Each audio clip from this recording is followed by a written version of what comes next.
Bismillahirrahmanirrahim. Assalamualaikum warahmatullahi wabarakatuh. Waalaikumsalam warahmatullahi wabarakatuh. Al-Fatihah ila hadratin Nabi sallallahu alaihi wasallam wa ila abaihi wa ikhwanihi minal anbiya wal mursalin wa azwajihi wa abnaihi wa banatihi wa junudihi wa ansarihi wa sahabatihi al-kiram ajma'in wa jami' awliyaillah wa asfiyaihi wa syuhada wa salihin min masyariqil ardi ila magharibiha barriha wa bahriha, khususan sadatina al-alawiyyin wa bil khusus sayyidina al-muhajir ilallah Ahmad bin Isa wal faqih al-muqaddam Muhammad bin Ali Ba'alawi wa amil faqih Sayyid Alawi Muhammad sahib mirbat wal faqih al-muqaddam Thani al-Habib Abdurrahman Muhammad Segaf jadina al-azam Sayyid Abdul Malik bil Alwi azamat khan wa usulihim wa furu'ihim wa Syekh Abdul Qadir al-Jailani wa Syekh Abu Bakar bin Salim wa Syekh Abil Hasan al-Syadili wa jami' masyayikhina wa walidina wa aslafina salihin wa khususan ila ruh al-imam Abi Isa Muhammad bin Isa at-Tirmidzi binati anna Allah yu'li darajatihim fil jannah wa yukathir mathubatihim wa yudha'if hasanatihim wa yafadhuna bijahihim wa yanfa'una bihim wa yu'idu alaina wa auladina wa azwajina wa tullabina wa ikhwatina wal muslimina min barakatihim wa asrarihim wa anwarihim wa ulumihim wa nafahatihim fid dini wad dunya wal akhirah wa yahsyuruna fi zumratihim yawmal qiyamah wa binati anna Allah yaftah alaina wa alaikum wa auladina wa azwajina tullabina futuhal arifin wa yufaqihuna wa iyyahum fid din wa yu'allimuna ta'wil wa yahdina ila sawa'is sabil wa yaj'aluna wa iyyahum minal ulama'il 'amilin al mukhlisin al mukhlasin wa awliya'ihi salihin wa binati anna Allah yaghfiru lana dhunubana kullaha jami'a wa yastur 'uyubana wa yakshif kurubana wa yuslih qulubana wa qawalibana wa aqwalana wa af'alana wa harakatina wa sakanatina wa niyatina wa yaj'aluha khalisan liwajhil karim wa yuslih ahwalana wa ahwalal muslimin wa yuwalli 'alaina khiyarana wa yuwalli 'alaina wa 'alal muslimina khiyarana wa binati anna Allah yashfi maradana wa amradana al-zahira wal batinah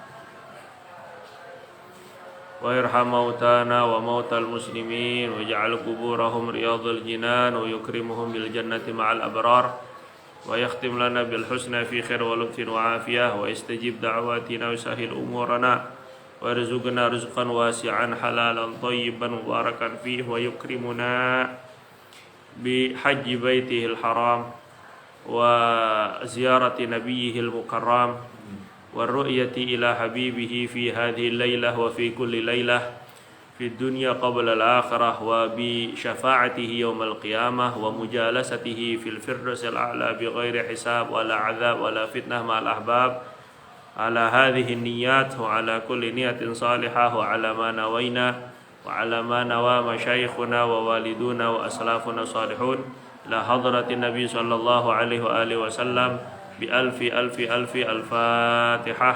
A'udzu billahi minasyaitonir rajim. Bismillahirrahmanirrahim. Alhamdulillahi rabbil alamin arrahmanir rahim maliki yaumiddin.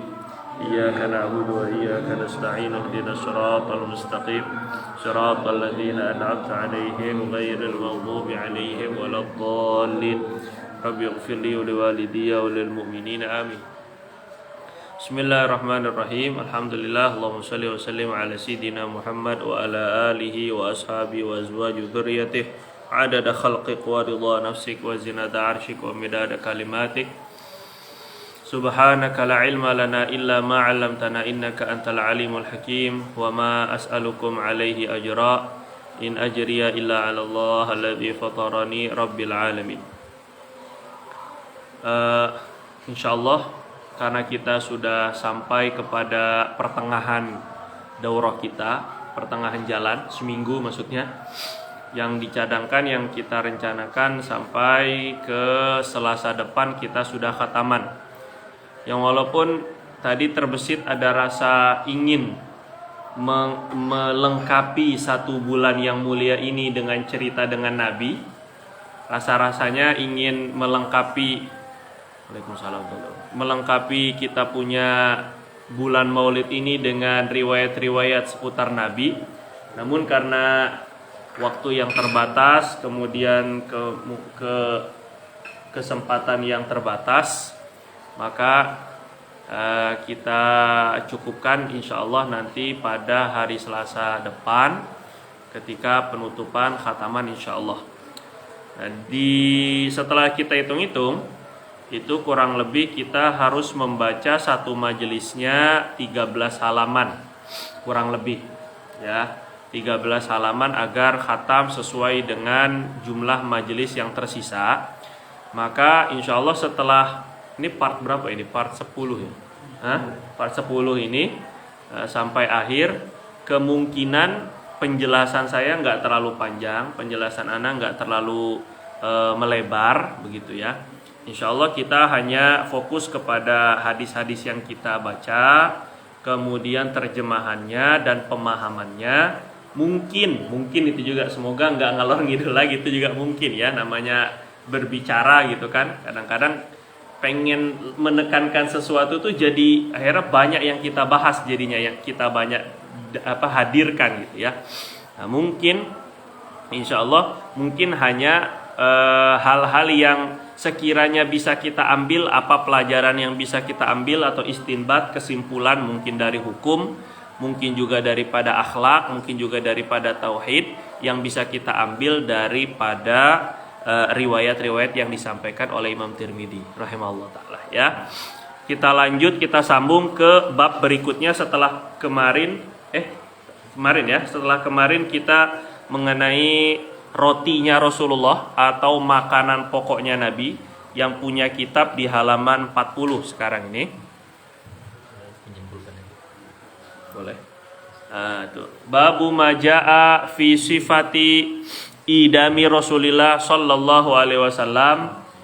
Bab mengenai hadis-hadis yang datang, yang diriwayatkan tentang karakteristik gambaran lauk pauknya Rasulullah.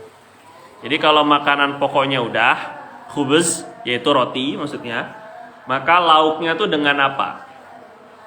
An-Nu'man bin Bashir radhiyallahu taala anhu yaqul, Sayyidina Nu'man bin Bashir sahabat Nabi berkata, alastum fi ta'amin wa syarabin ma syi'tum, bukankah kalian berada di dalam makanan dan minuman yang kalian suka, yang kalian inginkan? Jadi ini maksudnya adalah Sayyidina Nu'man bin Bashir radhiyallahu taala anhu ingin membandingkan keadaan tabi'in ketika itu, generasi setelah Rasulullah wafat, maksudnya zaman tabi'in, beliau ingin membandingkan dengan keadaan Nabi.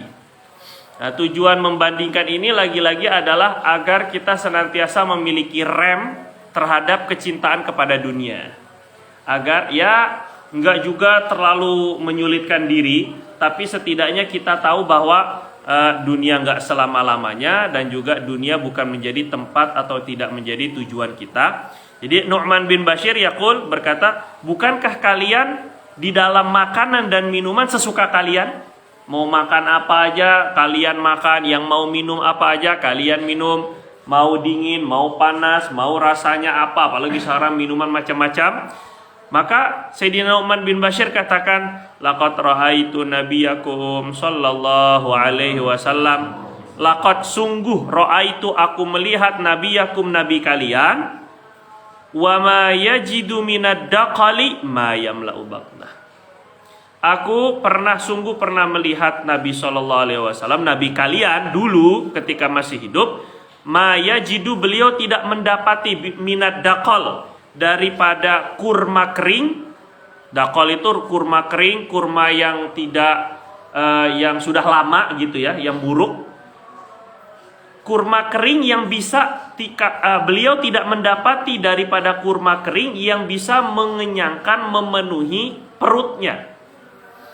Jadi seringnya gitu ya, seringnya Nabi SAW, kita tidak menafikan, beliau tidak menafikan Nabi tidak pernah kenyang. Karena kemarin ada riwayat Nabi tidak kenyang 2 hari berturut-turut. Berarti maknanya kadang-kadang Nabi kenyang. Dalam riwayat lain pun juga Nabi SAW masyabi'a kemarin tidak kenyang kecuali ila ala dhofaf, kecuali kalau makannya berjamaah. Berarti kalau makan berjamaah beliau juga kenyang dalam zohir riwayat yang kemarin disebutkan. Nah sekarang justru riwayat Nu'man bin Bashir sering sekali, beberapa kali itu maksudnya saya mendapati Nabi itu tidak mendapati kurma kering yang bisa mengenyangkan perutnya. Jangankan dengan makanan yang enak sampai kenyang, makanan yang gak enak pun gak sampai kenyang. Paham gak maksudnya? Jadi makanan yang udah lama, kurma kering berarti karena udah lama, udah kelamaan, itu pun sedikit lagi punyanya. Allahu Akbar. Ini maksudnya perbandingan kehidupan mereka, kehidupan tabi'in dengan kehidupan Rasulullah SAW. Ini sekali lagi untuk agar kita memiliki gambaran teladan Nabi SAW, sehingga kalau seandainya lapar-laparnya kita pun kita bisa mengingat baginda. Kalau kemarin Sayyidatuna Aisyah ketika kenyang ingat Nabi nangis, gitu kan? Maka kita pun juga saat ketika lapar kita bisa ingat Nabi. Nabi pun juga lapar. Semoga ini jadi sunnah, ikut niatin sunnahnya Nabi SAW saat ketika sesekali kita lapar, begitu ya. An Safinah radhiyallahu taala anhu, daripada Sayyidina Safinah, ini adalah pembantunya Rasul. Sayyidina Safinah itu asal namanya bukan Safinah. Safinah itu artinya kapal. Jadi orang kok namanya kapal, perahu. Masa orang namanya perahu kan nggak mungkin kan? Ada namanya Toyota, nggak mungkin namanya Honda. Ya bisa, itu mah karena nama orang dijadiin nama mobil. Ini nama mobil dijadiin atau nama kendaraan dijadiin nama orang. Jadi dulu Sayyidina Safinah itu ketika berangkat bersama Nabi, kemudian khidmat dengan para sahabat, khidmat itu artinya melayan. Jadi Sayyidina Safinah disuruh Nabi untuk membawa barang-barang sahabat yang keletihan, kecapean.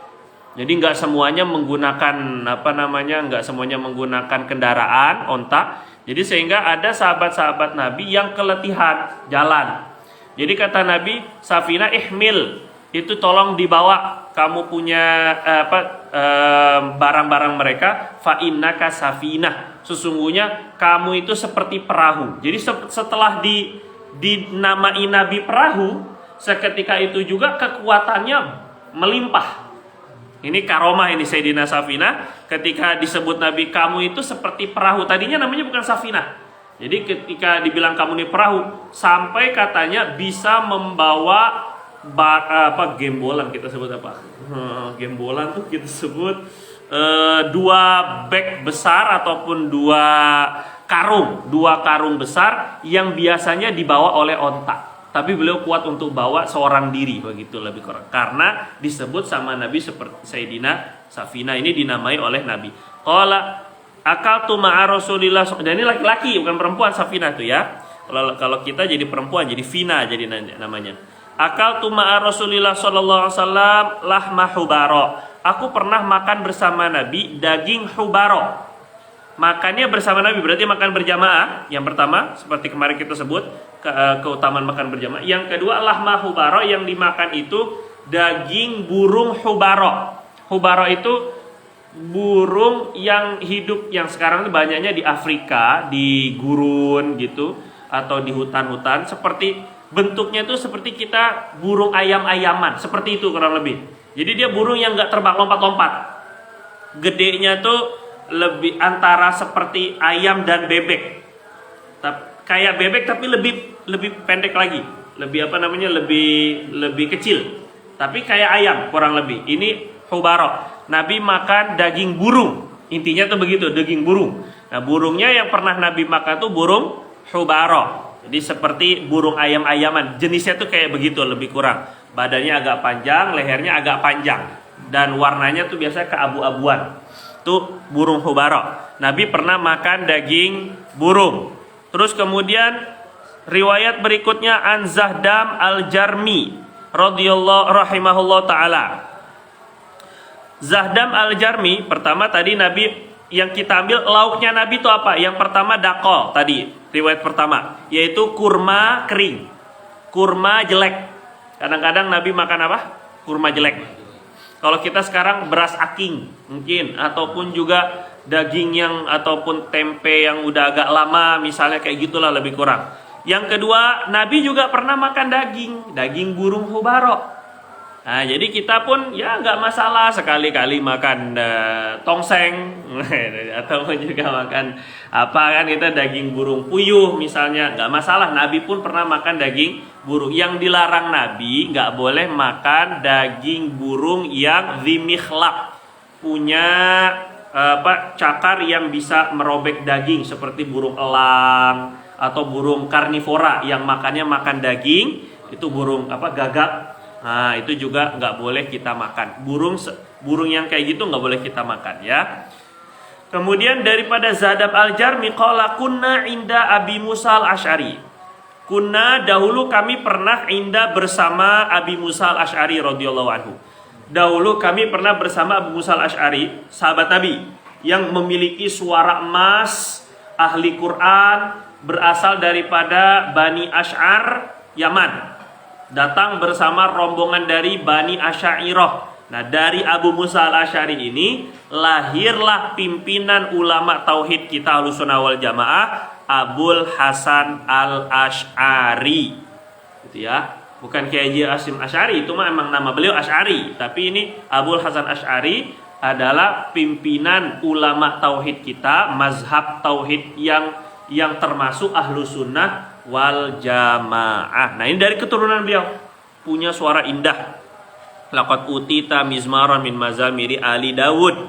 Kamu Abu Musa, kamu sudah diberi, kata Nabi, kamu dikaruniakan Allah suara seperti suara Nabi Daud. Masya Allah, ini Abi Musa Al-Asy'ari. Qala, berkata, dulu kami pernah, kata Zahdam, ini seorang tabi'in, kami pernah duduk bersama sahabat Abu Musa Al-Asy'ari. Faqaddama ta'amahu wa qaddama fi ta'amihi lahma dajajin.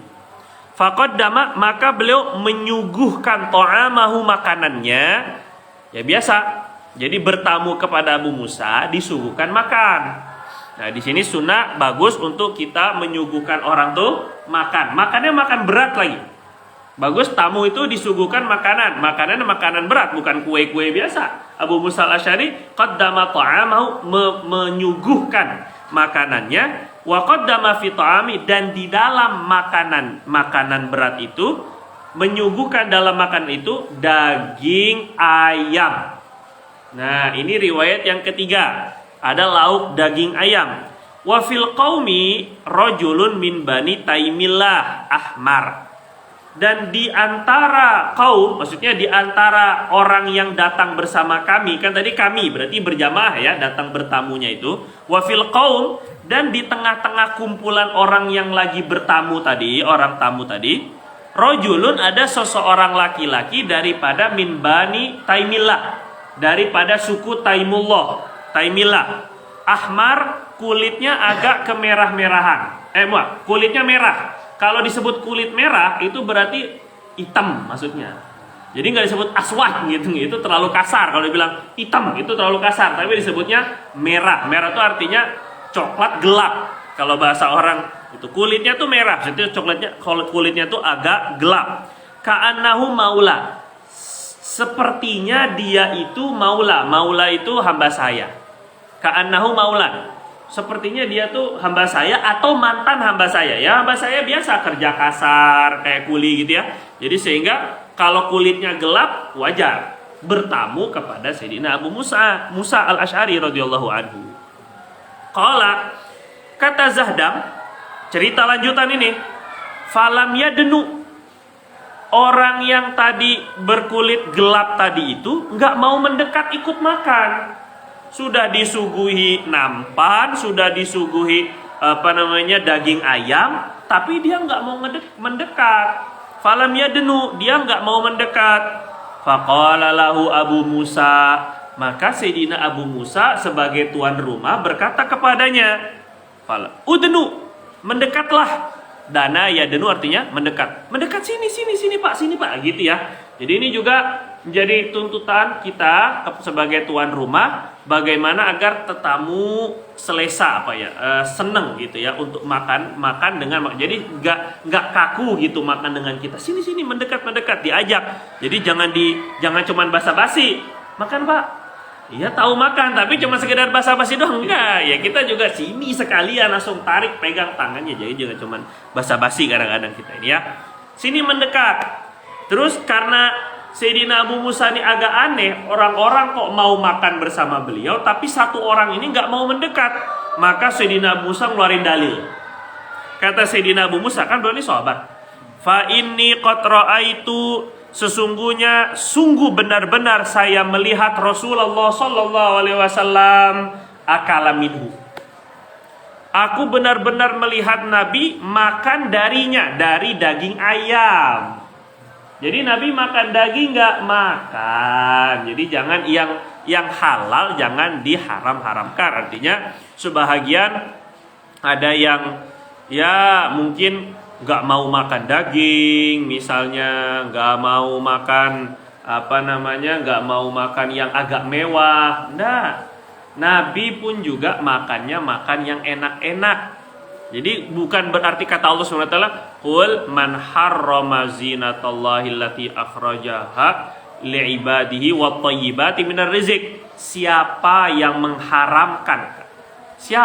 mengharamkan perhiasan dari Allah yang Allah keluarkan untuk hamba-hambanya dan rezeki yang halal, rezeki yang baik, makanan-makanan yang enak tuh siapa yang harami? Jangan mengharamkan sesuatu yang tidak haram, begitu ya. Kalau lagi puasa mutih misalnya ataupun juga puasa latihan agar tidak makan yang bernyawa dalam 40 hari dengan niat karena kita ingin mendidik nafsu kita agar tidak terlalu memiliki syahwat hewan. Itu maksudnya. Karena apa yang kita makan itu yang akan muncul dalam sifat kita.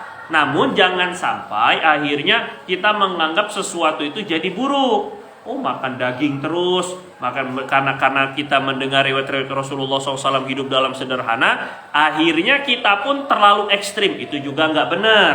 Jadi Nabi dalam kesederhanaan beliau tetap dikasih daging makan, dikasih adanya kurma kering makan, nanti ada cuka makan, gitulah lebih kurang. Jadi Nabi itu tidak terlalu ini sekali gitu ya, terlalu sempit sehingga jadi susah hidupnya, jadi kurang syukur sama Allah Subhanahu wa taala. Salah.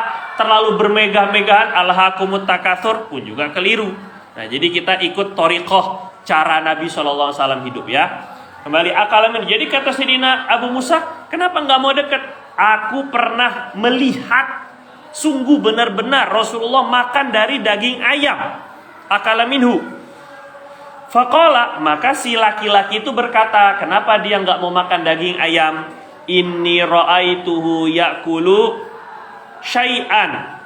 Saya melihat ayam, pernah ngelihat ayam memakan sesuatu faqadhirtuhu, sesuatu itu sesuatu kotoran.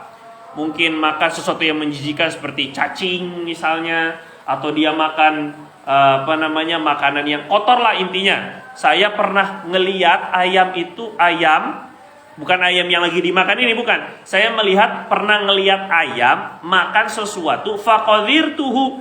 Saya menganggapnya jijik. Ngelihat ayam makan yang kotor tuh saya menganggapnya jijik. Fahalaftu an la at'amahu abada. Maka saya bersumpah tidak akan memakan ayam selamanya. Karena apa? Karena geli aja. Nah, yang seperti ini nggak ada lanjutannya daripada Sayyidina Abu Musa. Tapi secara hukum, fikih maksudnya, kalau orang bersumpah dia tidak memakan sesuatu atau tidak minum sesuatu yang padahal atau tidak akan memakai sesuatu, padahal sesuatu yang dia tidak mau lakukan itu halal, maka dia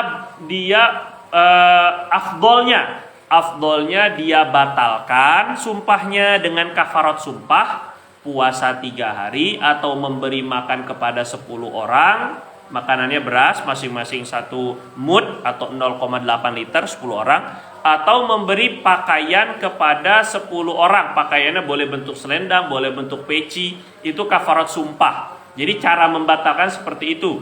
Jadi kalau misalnya kita gak mau makan nasi karena mungkin pernah sakit gara-gara makan nasi, padahal nasi asalnya halal. Terus kita, demi Allah saya tidak akan makan nasi lagi selamanya. Ini gara-gara Misalnya gitu, untuk mencegah biar diet itu terrealisasi, diet, makan lagi, akhirnya dia pakai sumpah nama Allah. Yang kayak gitu afdolnya, karena ini halal, jangan sampai kita mengharamkan sesuatu yang halal. Kalau nggak mau itu urusan selera masing-masing. Tapi kalau bersumpah ini membawa-bawa nama Allah, khawatir menganggap haram sesuatu yang halal. Kata Allah, ya ayyuhan nabiyyu lima tuharrimu ma ahallallahu lak tabtaghi mardata azwajik. Dalam Quran surat apa itu? At-Tahrim ya. Wahai Nabi, kenapa kamu mengharamkan sesuatu yang halal bagi kamu hanya untuk mencari cinta dan ridho istri kamu? Nah, ini cerita ini Rasulullah mengharamkan madu untuk dirinya. Saya demi Allah saya nggak bakal minum madu lagi. Gara-gara istri-istri yang lain cemburu kepada salah satu istri Nabi, yaitu Sayyidatuna Sofiyah kalau Anda tidak salah, yang senantiasa menyuguhkan madu kalau Nabi nengok. Jadi kok Nabi kalau di rumah Sofiyah kok lama banget ya? Istri yang lain nih, Sayyidatuna Aisyah. Akhirnya Sayyidatuna Aisyah tuh provokasi istri-istri yang lain. Jadi wajar-wajar aja kecemburuan kan? Jadi bikin geng. Ini bukan cerita umum, ini sahih maksudnya. Jadi bukan mengada-ada. Ya memang beliau manusia, bukan nabi. Jadi kalaulah terlibat dengan sesuatu yang kurang baik, kita nggak katakan dosa. Tapi kalaulah kurang baik ya wajar manusia. Tapi tetap pilihan Allah, istri nabi kan. Jadi kata Sayyidatuna Aisyah kepada istri-istri yang lain, Nabi kok lama banget ya di rumah Sofia ya? Ada apa coba kira-kira? Jadi kata Siti Aisyah gini, Hafsah, kamu ikut saya ya. Semuanya beberapa orang diajak. Yang agak netral tuh Sayyidatuna Ummu Salamah radhiyallahu taala anha, atau Ummu Salamah radhiyallahu taala, itu netral, dia nggak mau ikut karena udah tua juga. Jadi banyak tuh yang ikut pro Sayyidatuna Aisyah. Jadi nanti kalau setelah dari rumah, kan kadang begini, kalau punya beberapa istri, tapi kan ngomong sama tuh nggak ngefek juga kan, karena emang nggak punya juga lebih dari satu. Kalau punya beberapa istri, yang nggak boleh tuh nginep di tempat yang bukan punya jadwal. Tapi kalau sekedar nengok, benerin lampu kalau ataupun ada atap bocor, atau lagi sakit jenguk, atau bantuin nyapu, bantuin masak, itu nggak apa-apa, nggak haram. Yang haram itu kalau kita menginap di tempat istri yang nggak punya jadwal kita nginap. Mestinya jadwal di istri ketiga, ini nginap di tempat istri pertama. Waktu menginapnya itu harus dikodok kepada istri yang punya giliran nantinya. Paham ya? Nah, tapi kalau sekedar siap gayanya aja ini di sini. Tapi kalau seandainya sekedar nengok, Assalamualaikum, apa kabar? Gimana kabarnya? Apa yang bisa saya bantu? Misalnya, yang kayak gitu nggak apa-apa. Dan Nabi suka gitu. Jadi masjid, nih rumah istri begitu kan? Jadi sambil nengok-nengok. Tapi kok di rumah Sofia lama sekali? Mau 15 halaman bagaimana ini? Mau 13 halaman? Jadi ketika itu mau lama air, Sayyidatuna Aisyah, udahlah kita bilang aja, pokoknya Nabi kalau habis keluar dari rumahnya Sofiyah itu, kalian langsung tutup hidung. Ini kan Sayyidatuna Aisyah cerdas kan, dan memang berjiwa pemimpin. Nah, kalian tutup hidung, bilang bau maghfir. Maghfir itu bau minuman yang busuk lah gitu ya orang-orang. Kalau kita mungkin seperti bau pete jengkol yang kayak gitulah, maghfir. Bilang nanti kalau Nabi baru keluar ke rumah kamu, tutup hidung semua ya. Bener nih semuanya, kita semua sepakat nih. Jadi ini berkolaborasi lah begitulah, atau bersepakat.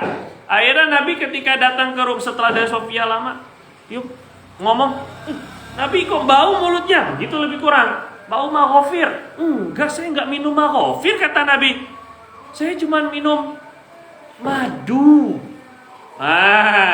Juga di beberapa istri begitu juga. Saya cuma minum madu, bukan enggak pernah saya minum maghfir, apalagi bau kan. Jadi karena beberapa orang istri itu kayak begitu, Nabi pun juga kesel. Jadi istri yang lain tahu, oh ternyata pantaslah di rumah Sofia lebih lama, sebab ada makanannya, ada minumannya, ada yang disuguhkan gitu. Jadi kata Rasul, demi Allah, setelah ini saya nggak bakal lagi minum madu, agar istri-istrinya tuh jadi nggak perasaannya nggak cemburu tadi. Akhirnya sama Allah ditegur malah, gara-gara bersumpah nggak mau minum madu, sama Allah ditegur dalam surat apa tadi itu? At-Tolak, At-Tahrim, At-Tolak ya rasanya, nggak tahu lah. Antara dua lah, nggak tahu lah, coba ini kan. Itu ya ayuhan nabi lima tuharrimu ma ahallallahu laka tabtaghi mardhata azwajik. Kenapa kamu mengharamkan sesuatu yang itu halal untuk semata-mata agar istri kamu ridho, cuman buat nyari keridoan istri doang? Itu ditegur sama Allah. Nah, jadi maksud anak, kalau ada orang yang bersumpah dia tidak mau makan sesuatu, tidak minum sesuatu, padahal minum atau makan itu halal, maka afdolnya dia batalkan sumpahnya, dia makan, agar hukum Allah tidak berubah menurut keyakinannya. Jelas ya? Nah, cuma kalau memang selera nggak mau, karena tadi tuh jijik saya ngelihat ayam kayak gitu, saya nggak makan kambing tuh karena bau misalnya, bukan karena kita mengharamkan, itu selera, nggak masalah. Nabi pun juga makan yang nggak selera. Nabi SAW seperti bob, kadal gurun kita sebut, kadun, atau biawak gurun deh, jadi bidrun jadinya, biawak gurun misalnya tuh. Jadi yang kayak gitu Nabi nggak makan, padahal Nabi halalkan, karena para sahabat makan pun Rasulullah diam saja, bukan perkara yang haram. Tapi Nabi katakan innama ana aafuhu laisa min ta'ami qaumi, itu bukan makanan kaum saya, artinya saya nggak biasa makan itu, saya agak kurang srek makannya, kurang selera makannya. Tapi Nabi diamkan. Jadi Nabi boleh-boleh saja kita tidak suka dengan suatu makanan yang dihalalkan Allah. An Abi Asid atau Usaid radhiyallahu taala anhu qala Rasulullah sallallahu alaihi wasallam, lauk berikutnya intinya makan ayam ya. Ini lauk yang ketiga, Nabi SAW makan apa? Makan ayam. Terus qala Rasulullah SAW bersabda, kulu zaita, makanlah zait, minyak zaitun. Maksudnya bukan dimakan ditenggak, ya itu bagus kalau lagi ada penyakit minyak zaitun itu bagus, buat pencernaan juga bagus. Tapi maksudnya Nabi itu bukan itu, tapi disyarahkan oleh ulama, maksud daripada makan zaitun, makan minyak zaitun itu atau minum minyak zaitun, makanya pakai makan. Kalau minyak mestinya kan minum. Ini kulu, makanlah minyak zaitun. Maksudnya makan dengan lauknya minyak zaitun. Lauknya minyak zaitun. Dan dulu Nabi itu makannya pakai roti gandum dicocol pakai minyak zaitun.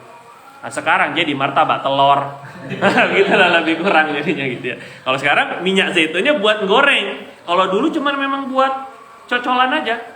Nah, itu gitu. Atau ditambahkan ketika lagi memanggangnya. Waddahinu bihi, dan minyakkanlah tubuh kalian dengan minyak zaitun. Waddahinu bihi. Yang pertama minyak zaitun untuk lauk, untuk tambahan masak bagus. Minyak zaitun. Olive oil tuh minyak zaitun ya, sama ya. Itu bahasa Inggrisnya aja ya, olive oil ya. Ya, minyak zaitun bagus, itu buat masak atau buat lauk. Yang kedua, waddahinu bihi, dan minyakkanlah tubuh kalian dengan minyak zaitun. Khususnya kemarin rambut, janggut, bulu alis, bulu mata, itu bagus untuk kita pakai minyak zaitun. Waddahinu bihi. Kenapa alasannya? Fa innahu, karena sesungguhnya zaitun min syajaratim mubarakah, daripada syajarah pohon yang penuh barokah.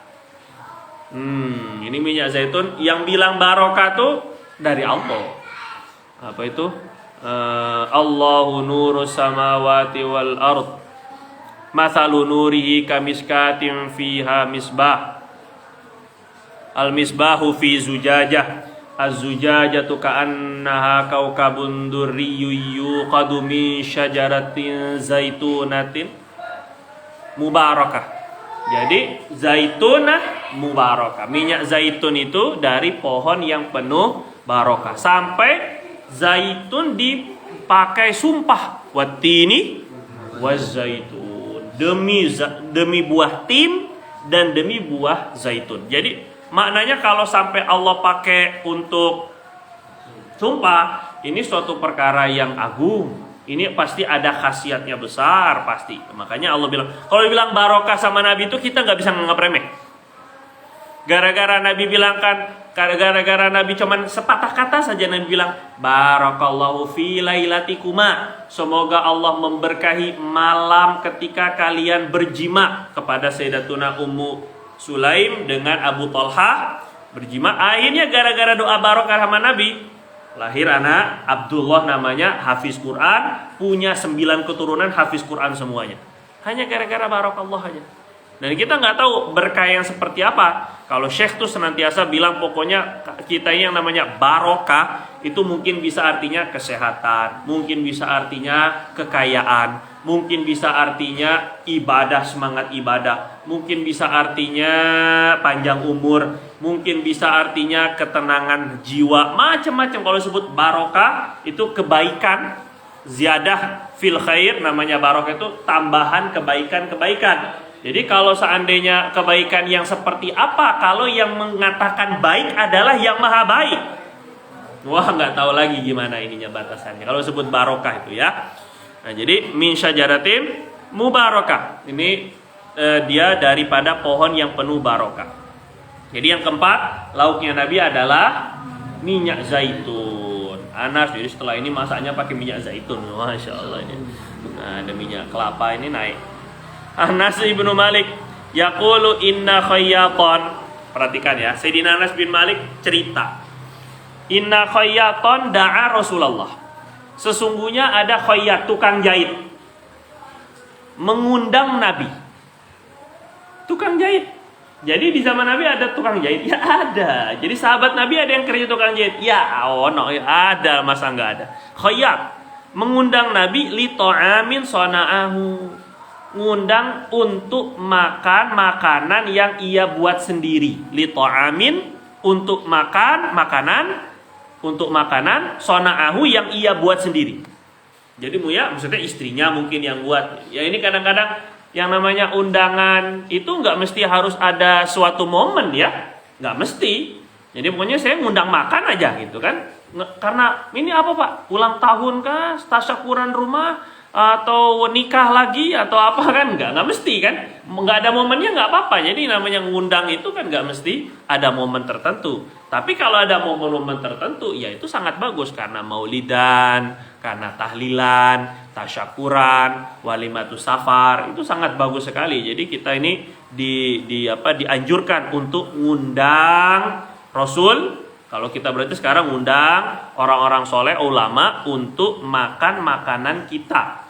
Jadi kata Nabi, wala yakul ta'amaka illa taqi. Dalam sebuah hadis Nabi katakan, jangan makan makanan kamu kecuali orang yang bertakwa. Artinya kamu usahakan yang makan makanan kamu itu orang bertakwa. Karena jadi daging, jadi darah, jadi energi, jadi tenaga yang digunakan tentu untuk perkara-perkara kebaikan. Itu maksudnya Nabi. Jadi kita dapat pahala dari sana. Makanya sedekah beras yang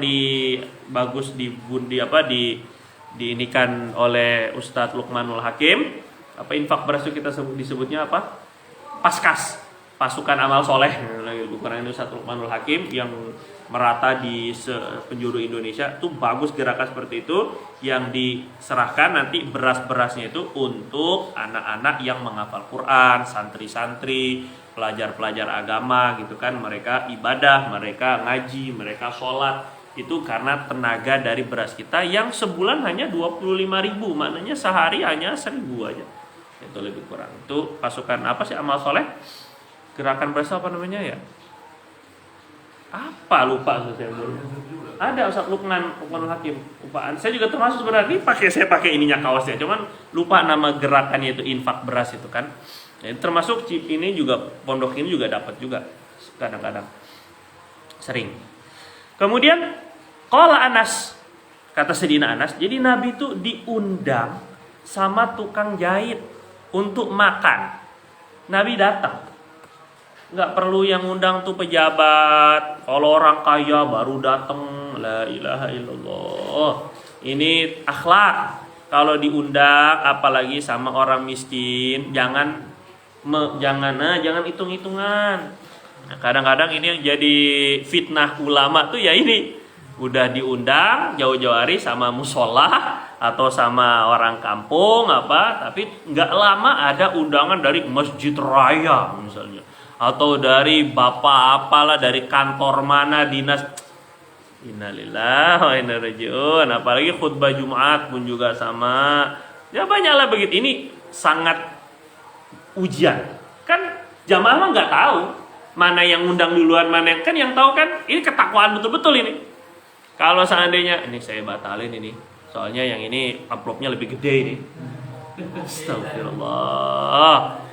Itu kan akhirnya di cancel, hanya minta wakilkan kepada ya mungkin siapa itu pun kalau diwakilin kadang-kadang nggak hadir langsung gitu kan ya, karena yang undang cuman musola ikhlas lagi namanya, udah musola suruh ikhlas lagi kan, musola ikhlas lah ini kan, atau jadi kan jadi Allahu Akbar ini. Jadi hati-hati kali ya. Jadi Nabi diundang oleh seorang tukang jahit, fadhahabtu ma'a Rasulillah SAW, maka ila dzalika fadhahabtu, maka aku pergi bersama Rasul. Siapa yang pergi? Sayyidina Anas. Sayyidina Anas pergi sama Nabi. Allah, kayak apa senangnya itu ya kalau jadi Sayyidina Anas tuh. Kayak apa tuh, senang gandeng tangan Nabi terus kayak apa itu ya senangnya Sayyidina Anas tuh ya. Pergi sama Nabi tuh. Itu apa namanya? Pergi bareng Nabi itu. Jadi gini kata ulama ya. Kalau kita diundang makanan, terus boleh nggak kita ngajak temen? Ini permasalahannya ini. Kalau kita diundangnya, Pak datang ya di rumah lagi ada acara, misalnya. Kita ngajak temen 2, 3, apalagi 20, 30 lebih parah ya. Itu boleh apa enggak itu ya? Kata ulama, nah gini, hati-hati ya. Kalau sekiranya tuan rumah oke mengizinkan, maka boleh. Tapi kalau tuan rumah tidak mengizinkan atau yang ngundang tidak mengizinkan kita bawa orang, maka nggak boleh. Namanya tufaili. Tufaili itu orang yang datang ke walimah, ke kondangan, nggak diundang, tapi dia datang. Ya ini katanya saya sih nggak pernah jadi mahasiswa, tapi katanya ketika mahasiswa kelaparan, carilah undangan-undangan pernikahan. Silakan. Waalaikumsalam. Silakan Mas. Carilah undangan-undangan kawinan, pura-puranya kayak wah ya modal baju kemeja yang agak rapi gitu kan. Masuk, assalamualaikum. Oh selamat ya. Siapa ini ya? Mungkin dikirain temannya istri. Istri itu temannya siapa? Teman abang? Bukan. Kata si istri ke istri, itu teman kamu? Bukan. Kirain temennya bang, keluarganya papa mama. Enggak juga katanya nih kan. Ya kayak gitu tuh gimana hukumnya? Hukumnya haram. Yang pernah terlibat istighfar ya. Jadi kita kalau nggak diundang, nggak boleh datang ke tempat kondangan. Kecuali yang punya ridho, malah seneng kalau kita bawa orang tambahan.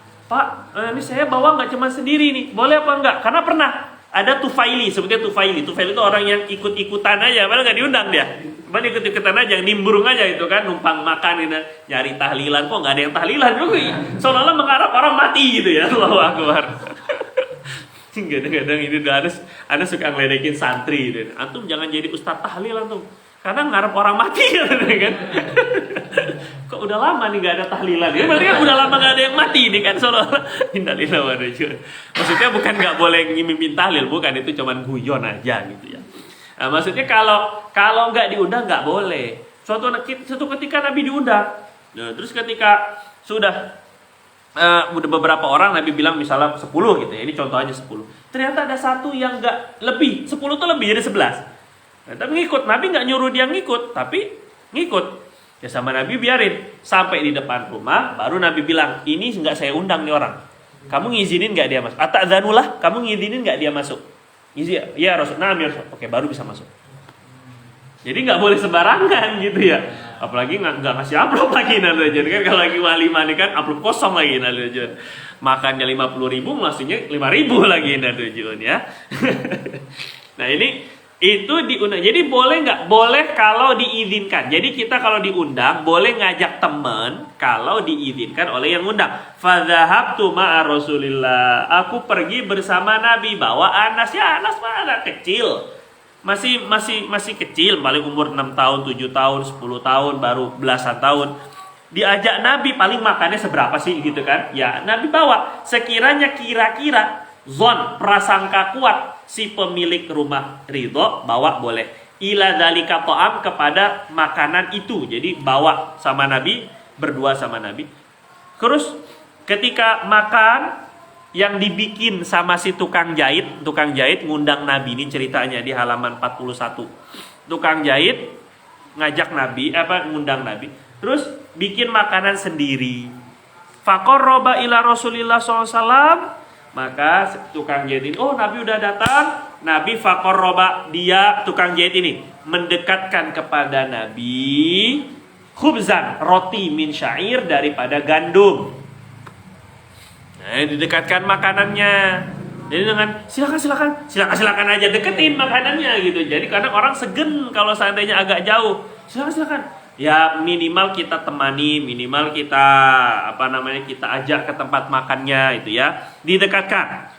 Terus selain roti gandum sebagai nasinya, kalau kita nasi kan, kalau Nabi roti gandum wa marokon. Roti ada marok, ada kuahnya. Marokan ada kuahnya. Fihi dubbaun wa qadidun. Nah, ini lauk Nabi yang keempat ya. Lauknya Nabi SAW, makannya Nabi, lauknya itu apa?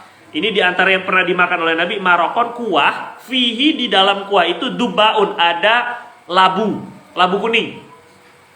Nah, dubbaun itu labu kuning. Labu yang oranye, yang biasanya yang kulitnya tebal itu, yang suka dipakai Halloween itu. Nah, itu namanya dubba, namanya ya. Labu kuning. Wa qadidun, dan di dalam lauk, di dalam sayurnya itu, kuahnya itu ada labu sama qadid. Qadid itu daging kering yang diasinkan. Ya kalau kita kan daging ikan asin. Nah, kalau qadid ya daging tapi asin. Daging kering, daging lama asin. Itu makan orang miskin, maaf.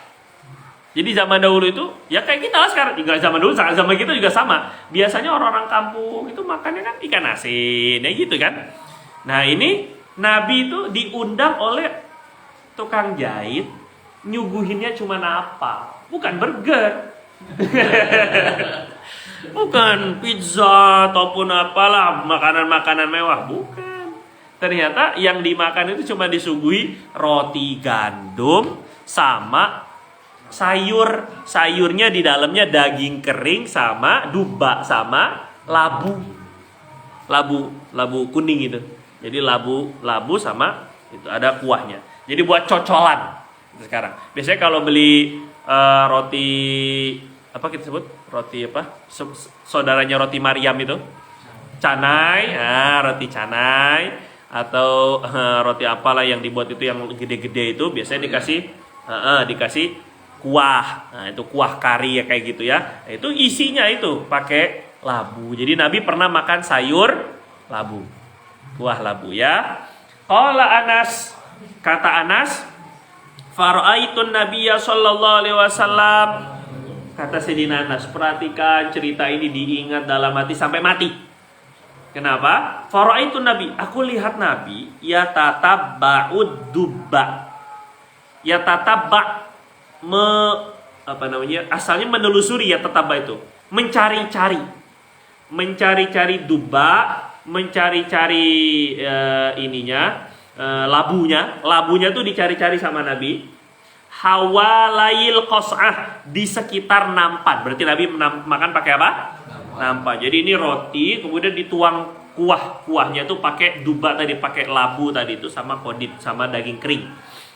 Itu di sekitar nampan itu Nabi nyari-nyari labunya.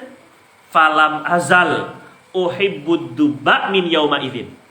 Falam azal, maka senantiasa saya uhibbu, suka dubba, suka labu kuning sejak hari itu.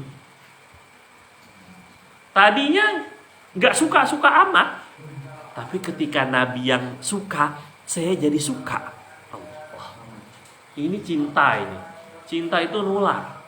Biasanya kalau senang, kalau punya istri gitu, saking cintanya, tadinya nggak doyan itu, tapi karena istri suka itu akhirnya jadi suka. Atau sebaliknya, suami itu suka ini, istri jadi suka juga, padahal tadinya dia nggak suka juga.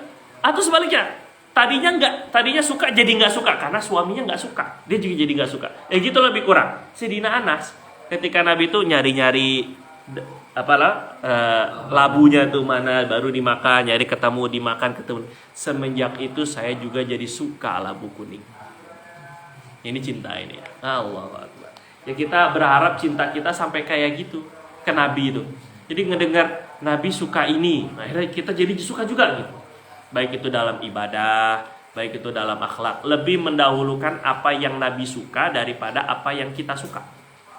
Sekali lagi, mendahulukan apa yang Nabi suka daripada apa yang kita suka. Nah, ini yang besar tuh begitu. Cinta itu. Misalnya ketika kita marah sekali sama orang. Kira-kira Nabi sukanya kita memaafkan atau kita dendam? Memaafkan. Maka kita bisa nggak memaafkan li ajlin Nabi, untuk Nabi, karena Nabi, karena saya senang sama Nabi. Kalau Nabi lihat saya kayak gini, Nabi suka nggak? Atau Nabi lebih suka saya memaafkan?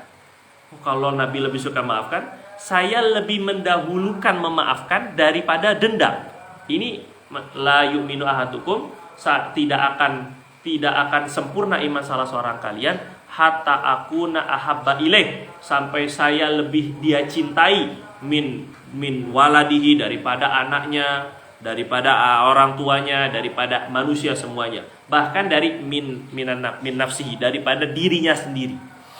Jadi mendahulukan cinta kepada Nabi daripada apa yang dicintai oleh diri sendiri. Ini semoga Allah SWT hakik berikan kecintaan kepada kita kepada Nabi, sebagaimana cintanya para sahabat kepada Nabi.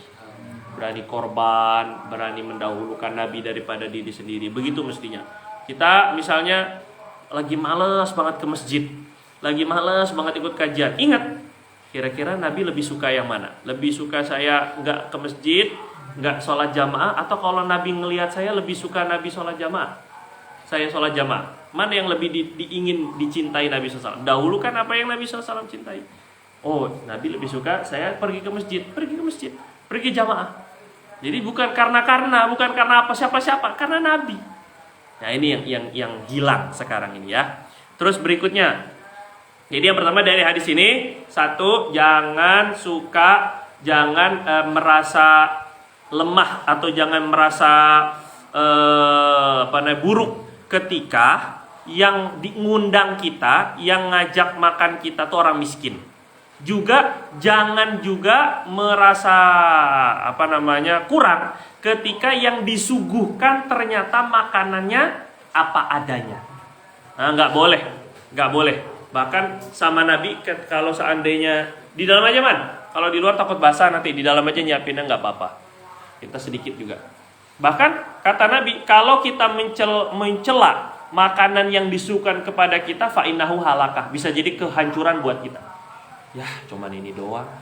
Yang disuguhkan kepada kita itu rezeki Allah untuk kita. Terus kita kalau nggak mau, ya tinggalkan aja, nggak usah pakai ngomong, nggak usah pakai mencaci, nggak usah pakai memaki gitu ya.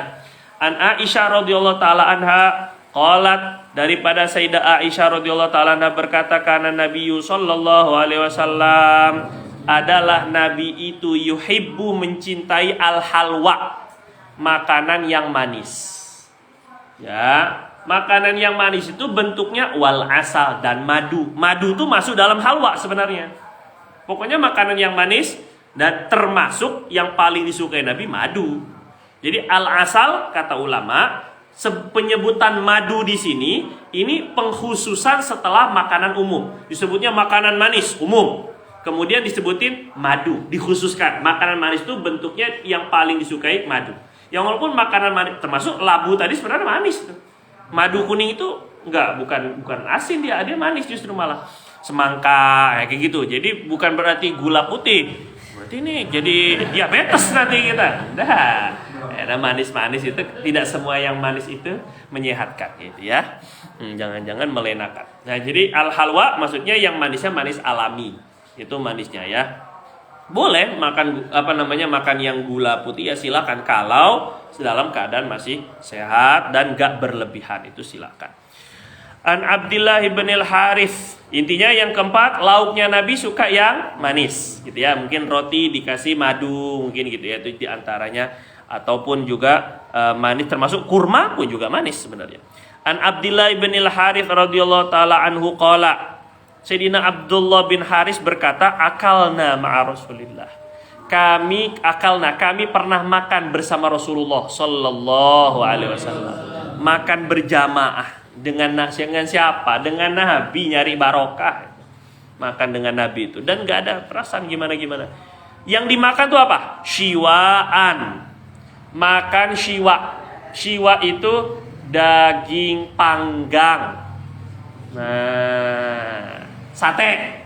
Wah, gitu ya, lebih kurang. Atau ayam bakar, itu syiwa. Nabi pernah makan daging bakar atau daging panggang. Entah itu onta, entah itu kambing, entah itu ayam. Ayam pernah tadi disebutkan, ada ayam pernah juga Nabi pernah makan daging ayam. Entah itu mungkin ikan bakar. Pokoknya syiwa itu makanan panggang. Ya, ya mungkin steak bentuknya. Kalau kita sekarang, wah keren sekali kan. Jadi Nabi pernah makan steak. Mungkin kalau dikartikan begitu jadi mewah banget jadinya. Enggak lah kan, sudah jadi. Ya ngikut lah sunnya aja, nggak sampai nah tapi sun aja gitu ya, setengah sunnah lah gitu kan. Lihat Nabi juga pernah, jadi nggak usah terlalu menyulitkan diri gitu ya. Akhirnya jadi makanan itu yang kita harus hidup serba ini dunia semuanya. Akhirnya kita nggak terlalu ini sekali dengan dunia gitu. Nah, Nabi juga ternyata makannya mewah-mewah juga gitu kan, daging panggang. Di mana makannya? Berjamaahnya fil masjid. Jadi makan di masjid itu juga sunnah. Jangan makan di masjid, tar kotor. Ya kotor tinggal bersihin ini kan. Sama juga kayak jangan tidur di masjid. Silakan tidur di masjid, tapi jangan di depan, jangan di sop pertama misalnya. Silakan tidur di belakang, di pelataran. Kalau kotor tinggal dibersihin. Paling kalau takut ngiler kasih bantal gitu. Jadi masjid kita itu bisa jadi hotel buat orang beriman. Gitu ya. Jadi kalau orang yang ya mungkin dalam perjalanan, kalau takut ada yang hilang, mungkin mikrofon, mungkin hilang, kipasnya mungkin hilang, taruh semua masukin dalam kamar yang bisa dikunci, selesai udah. Atau digembok sekalian atau dikasih apa begitu. Tapi masjidnya sendiri kita buka untuk siapapun di antara kaum muslimin yang mau i'tikaf, yang mau tidur, silahkan. Seperti masjidnya Nabi, ada tempat ruang khusus untuk tidur orang-orang tetamunya baginda. Siwaan fil masjid. Jadi makan di masjid nggak terlarang ya. Gitu ya, nggak masalah. Tapi jangan sampai kotor. Maksudnya kotor tuh dibersihin. Makanya kemarin ada sufar, ada hamparannya. Kan masjidnya Nabi kan tanah. Jadi dikasih hamparan, mungkin kain, mungkin plastik, kemudian baru taruh nampan di atasnya. Jadi sehingga tidak kotor. Nah, ini kita baru punya nampan tapi belum punya sufroh kita. Nanti kita beli insyaallah nanti sufroh, potongan-potongan perlak begitu, biasanya bentuknya kayak perlak-perlak atau plastik kecil-kecil, itu untuk menjaga biar nggak kotor. Tapi ya itu namanya sufroh, sunnah juga ya. Kemudian berikutnya Anil Mughirah bin Syu'bah radhiyallahu taala anhu, daripada Sayyidina Mughirah bin Syu'bah sahabat Nabi, dhiftu ma'a Rasulillah sallallahu alaihi wasallam zata lailatin. Dhiftu, saya bertamu bersama Rasulullah. Jadi maksudnya saya datang bertamu bersama Rasulullah ke rumah orang. Zata lailah, pada suatu malam. Jadi bertamu pada malam hari itu nggak apa-apa. Fa'utiya bijan bin mashwiyin. Ketika bertamu dengan Nabi Sayyidina Mughirah ini, fa'utiya, maka didatangkan, disuguhkan bijan bin dengan daging. Kalau kambing tuh bagian sininya tuh apa namanya? Iga ya. Iganya, bagian sampingnya intinya. Bagian sampingnya ya ima iga ya ima paha samping, pokoknya di samping bagian jambin juga bagian pinggang, bagian daging bagian iga ataupun pinggang, mashwi yang dibakar. Oh, sedap makannya itu, disuguhkannya itu. Jadinya dikasihnya daging bakar. Habis ini langsung nih kayaknya nih langsung. Tsumma, maka akhadha syafrah. Kemudian Nabi ngambil pisau. Karena kan yang dikasih kan samping nih kan, perlu seset dulu, dipotong dulu karena dibakarnya langsung di tulangnya atau di itunya. Faja'ala yahuzzuhu thumma akhadha, kemudian beliau mengambil syafroh, pisau klet itu. Faja'ala, kemudian beliau langsung yahuzzu, memotong-motong, kecil-kecilin. Fahazzali, dipotong-potongin sama Nabi dagingnya. Fahazzali biha minhu, maka Nabi memotong untuk saya dengan dengan pisau itu, minhu, dari daging iga tadi atau daging bagian samping tadi. Jadi Nabi nggak cuman daging ngambil buat dia sendiri terus beliau makan, enggak. Tapi beliau potongin juga buat Mughirah bin Syu'bah yang ikut bersama Nabi. Ini melayan, khidmat. Jadi kita jangan senantiasa minta dilayan. Saya kan Nabi, udah ente dong yang potongin, sini ambilin. Enggak. Waalaikumsalam warahmatullahi wabarakatuh. Jadi bukan hanya dapat bersama Nabi saja, tapi juga Nabi layan. Potong, Nabi potongkan, kasih. Ini khidmat. Nabi SAW itu walaupun orang mulia, tapi jangan sampai kemuliaan kita, atau kalau kita mulia itu juga, ataupun juga jabatan kita, ataupun gelar kita, menganggap diri kita lebih baik dari orang lain. Nah, Nabi walaupun seorang Nabi kekasih Allah, naik sampai aras, berjumpa dengan Allah langsung, gak ada derajat yang lebih tinggi daripada Nabi. Malaikat Jibril pun kalah. Ternyata mau motongin daging buat sahabat Mughirah bin Syu'bah. Bahkan pernah dalam riwayat di dalam Ihya kalau anda tidak salah itu Nabi mau kerja yang paling rendah. Jadi ketika perjalanan, ketika itu Nabi dengan sahabat kelaparan kan. Jadi kata sebagian sahabat, Nabi, saya yang nanti menyembelih kambingnya. Saya, kata sahabat lain, saya nanti yang ngulitin. Salah yang menguliti, yang nyeset-nyeset, yang motong-motong. Nabi, saya yang masakin nanti, yang bakarin, yang masakin. Terus sahabat Nabi udah ngambil khidmat gitu. Ayo siapa yang ini, siapa yang ini, ambil bagian tugas. Maka Nabi terakhir, saya yang ngumpulin kayu bakarnya. Kalau yang lain ngurusin dagingnya, nanti saya dulu nyari kayu bakar. Jadi nyari yang paling rendah sekali. Jadi kalau mungkin kalau lagi kerja bakti misalnya, saya bagian mihrab ya bersihinnya. Saya bagian karpet, saya bagian jendela, terakhir ana bagian WC.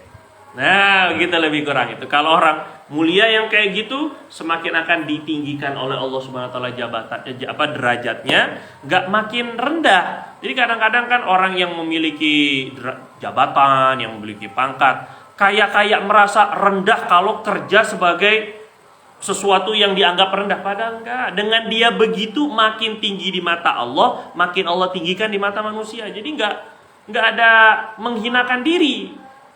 Jadi kalau seandainya kalaulah Allah takdirkan nanti kita jadi orang kaya misalnya, ataupun juga antum jadi orang yang punya kedudukan, ataupun juga punya jabatan, enggak perlu rasa segan. Apalagi kalau kita ketemu teman lama. Ya nggak usah sok-sokan, saya sekarang udah jadi menteri, mungkin juga saya udah menjadi mantri misalnya kan, atau jadi apalah begitu kan, jadi agak gimana gitu sama teman. Nggak, kita kawan sama aja. Jadi nggak usah terlalu merasa lebih daripada orang lain gitu ya. Nabi ngotongin, kasih ke Mughirah. Faja'a Bilal, lagi enak-enak makannya makan daging bakar, iga bakar, masya Allah, itu tadi bagian samping itu. Terus Faja'a Bilal yu'dzinuhu bis-shalah. Datang Bilal memberitahu Nabi bahwa waktu sholat sudah datang. Berarti bertamunya itu ketika sebelum sholat Isya. Ini kemungkinan besar sholat Isya, karena malam itu dari maghrib sampai subuh tuh bahasanya malam. Jadi kata Sayyidina Mughirah tadi kan, saya bertamu dengan Rasul tuh malam, gitu ya. Berarti malamnya habis maghrib. Datang silaturahim ke orang, ya kayak tadi antum mungkin tahlilan bagaimana. Terus kasih tahu, Nabi udah datang waktu sholat. Coba perhatikan. Fa'al qasyafroh, maka Nabi meletakkan pisaunya. Fa'al itu bukan fa'al artinya melempar, juga mungkin dilempar, nggak mungkin. Maksudnya meletakkan pisaunya. Faqala, Malahu taribat yadah. Malahu taribat yadah. Kenapa dia taribat yadah? Taribat yadah ini kalau asal katanya taribat yadah, semoga berdebu kedua tangannya.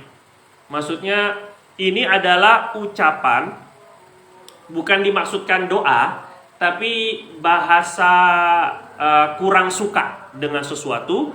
Itu sehingga membahasakan taribat yadah itu, kalau kita tidak suka dengan sesuatu, kita doakan yang kurang baik. Nah, semoga berdebu tangannya. Maksudnya berdebu tangannya semoga miskin. Nah, miskin banget ente. Tapi enggak, niatnya bukan doa. Itu sekedar biar orang itu merasa merasa bersalah ketika Nabi bilang berdebu tangannya. Maksud berdebu tangannya miskin dia. Kenapa dia? Malahu kenapa? Maksudnya Nabi ngomong gitu tuh kenapa? Ini Bilal. Bilal ngasih tahu Nabi udah waktu sholat. Kan? Nabi langsung buka, agak ngelempar atau naro pisaunya. Terus Nabi bilang, kenapa tuh orang miskin? Nah, miskin tuh maksudnya taribat yadah tuh artinya miskin. Miskin itu bukan artinya mendoakan Bilal biar miskin, bukan. Itu ngomongan kayak kita ngecengin gitu ya. Kayak kita ngenyek, kayak kita sedikit ngeledek. Bukan bermaksud doa, bukan. Taribat yadah. Tuh orang miskin tuh orang. Ya kayak kita, kalau kayak kita panjul, nah kita lebih kurang. Bukan biar didoain biar jadi panjul, kita lebih kurang. Itu bukan kita mendoakan, itu sekedar untuk bahasa kita tuh tidak suka. Dasar sendok semen misalnya gitu, kalau orang Betawi itu biasa suka agak begitu tuh kan. Itu bukan berarti kita mendoakan dia tuh jadi sendok semen, bukan begitu kan maksudnya, atau jadi panjul, bukan. Tapi agak kurang suka tuh maksudnya. Dan Nabi tuh suka ngomong kayak gini, taribat yadah. Ya miskin tuh orang. Kenapa? Wa kana syaribuhu qad wafa. Wa kana, dan ketika itu syaribuhu, kumisnya Bilal, wafa udah panjang. Qad wafa udah panjang. Jadi Nabi itu kesel ngelihat kumisnya Bilal. Tuh kumis miskin ya gitu lebih kurang gitu ya. Ngapa tuh kumis? Malahu qad taribat yadah. Miskin tuh orang gitu lebih kurang Nabi itu. Dia bukan berarti bukan ngedoain yang buruk, bukan. Itu bahasa sehari-hari gimana ya dengan orang yang dekat, itu kadang suka begitu. Faqala lahu, maka langsung Nabi, wah coba lihat ini ya. Ngelihat Bilal kan memang satu khidmat khodim ya, pelayan Nabi, orang terdekat di antara orang terdekat Nabi, yang suka kemana-mana bareng Nabi juga, suka azan juga. Gak pantas lah ini kumisnya kepanjangan kayak gitu. Satu, gak ngikuti sunnah, itu maksudnya. Yang kedua, jadi kurang rapi, itu maksudnya. Maka langsung coba, Nabi langsung menawarkan, aku suhulaka ala siwak au kusahu ala siwak. Antara dua, Nabi katakan, sinilah saya potongin, aku suhu, saya yang guntingin sini, ala siwak, dengan menggunakan ukuran siwak. Siwak nih kan, kayu, siwak. Ditaruh dulu, orang dulu tuh kalau mau gunting kumis, siwaknya ditaruh di atas kumis, terus digunting ya gini. Jadi biar nggak kena atasnya atau nggak kena bibirnya. Jadi kasih siwak. Aku suhu ala siwak, sini saya guntingin pakai siwak. Maksudnya bukan siwak tuh pakai ngegunting, bukan. Siwak tuh hanya sekedar untuk menghalangi aja bibirnya itu biar nggak kena, gitu kan? Atau hidungnya biar nggak kena, gitu. Jadi biar rapi pakai siwak diukurnya, ditaruhnya di atas bibirnya, di atas Di atas bibirnya atau di atas kumisnya itu biar rapi begitu. Atau perkataannya kusahu, lal, cukur sekarang juga itu kumis. Nah, saya yang cukur atau ente cukur sendiri, gitu lebih kurang. Kalau ustadz biasanya kan melihat kuku panjang, itu diperhatiin, itu namanya murabbi, ikhwan. Jadi murabbi itu bukan sekedar ngasih materi itu sudah pulang, ngasih yang penting saya udah ngajarin ilmu, enggak. Kesehariannya tuh diperhatikan dan dididik. Kalau ada hal-hal yang kurang bagus, kasih tahu. Itu namanya murabbi baru. Kadang-kadang kita kan kalau pidato murabbi arwahina, murabbi kita, padahal nasihatnya nggak diikutin. Gimana mau ngaku murabbi? Murabbi itu artinya pendidik. Biasanya kiai itu disebut murabbi kita, murabbi, tapi kamu ngikutin nggak nasihatnya gitu kan, ngomong murabbi tapi nggak diikuti, itu namanya murabbi. Jadi namanya murabbi ini pendidik. Kadang-kadang kita kalau kuliah ada jurusan tarbiyah, jurusan pendidikan, tapi nggak pernah ditarbiyah sama dosennya tuh ya, Anda bilang dalam ini. Dosen nggak pernah nanya sholat jamaah nggak tadi subuh, tadi malam tidurnya pakai wudhu apa enggak. Mana? Enggak, yang ada kayak gitu tuh di pondok. Ngelihat itu, makanan pakai tangan kanan, jangan tangan kiri, jangan berdiri. Gimana ke WC-nya? Ke WC jangan ngobrol, jangan bercanda. Begitu yang ada tuh tarbiyah, benar-benar tarbiyah pondok. Jadi pondok tuh jurusan tarbiyah benar-benar di tarbiyah. Tapi kalau apa namanya? Jadi kita ingin bukan menyalahkan kuliah, bukan. Bagus jurusan tarbiyah, bagus aja. Itu sangat bagus. Itu teori tarbiyah namanya. Tapi praktek tarbiyahnya itu yang perlu kita lihat dari bagaimana Nabi mentarbiyah. Jadi ini kan bukan masalah halal haram, kumis. Dia bukan perkara kalau nggak cukup kumis berarti haram ataupun bid'ah atau sesat, enggak. Tapi ini kurang bagus, maka Nabi bilang, lah itu apa itu miskin ente, gitu lebih kurang. Ya, potong nggak? Kalau nggak ada potong, kalau nggak ada yang potong, ada yang nyukur atau ente potong sendiri. Kusahu, cukur, disuruh cukur. Jadi kumis kita disuruh potong, jangan sampai lebih menutupi bibir. Ini sebagai, pernah dibahas ini ya. Sebagian ulama lain menyuruh atau sebagian riwayat menyuruh kita ahfus syawarib, hilangkan semua kumisnya.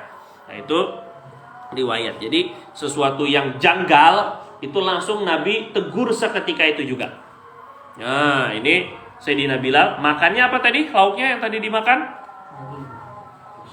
Samping ya, iga atau samping ini yang dibakar di masjid pula kan, atau di di rumah. An Abi Hurairah radhiyallahu taala anhu qala, hadis ke berikutnya di halaman 43, utiyan Nabi SAW bilahmin, Nabi pernah didatangkan, disuguhkan, utia didatangkan Nabi, maksudnya disuguhkan kepada Nabi bilahmin, daging. Farufi'a ilaihi dzira'u, kemudian didekatkan kepadanya zira', dagingnya daging zira', daging paha.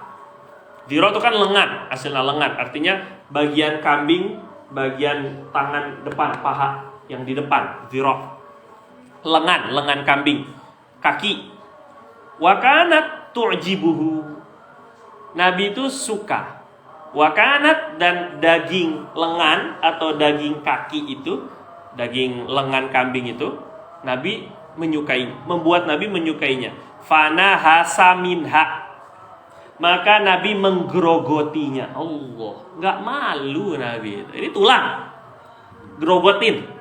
Nah, nahasa tuh namanya. Ambil tulangnya, kalau udah tinggal sedikit-sedikit, kalau masih gede-gede ya mesti dicongkel-congkel. Tapi pas sudah sedikit-sedikit, maka itu disuruh sama Nabi tuh. Makan ngambil tulang terus kita gerogotin sampai dagingnya habis itu. Sebagian orang sampai krok, diisep. Biasa sebagian orang ada yang kayak begitu. Itu Nabi juga melakukannya. Bahkan Nabi suruh inhasu, gerogotin. Fainahu ahna wa amro, karena lebih nikmat. Nabi bilang lebih nikmat makan pakai begitu. Jadi ibaratnya Nabi tuh nggak jaim amat gitu ya, makan tuh kelihatan kayak soleh banget ya, enggak. Makan ambil begitu ya, enggak masalah. Itu selama ini halal, kemudian juga memang memang bagus, silakan makan. Dan ini enggak membuat Nabi SAW senang. Jadi Nabi tuh paling senang tuh daging ini, paha kambing itu Nabi paling senang. An Abi Ubaid dari radhiyallahu anhu, ini lebih aneh lagi nih ceritanya nih. Ini suka Anda bawa di ceramah-ceramah maulid ini. Nah, antum gak usah pakai panggung kita udah ceramah maulid ini langsung. Tobakhtu lin Nabi, Abu Ubaid nih, saya masak untuk Nabi. Chef Abu Ubaid. Qidron, satu panci. Saya masak Nabi satu panci kambing. Waqad kana tu'jibuhu dzira'. Nabi itu suka dengan tu'jibuhu, membuat Nabi suka dzira'. Dzira' itu tadi daging paha.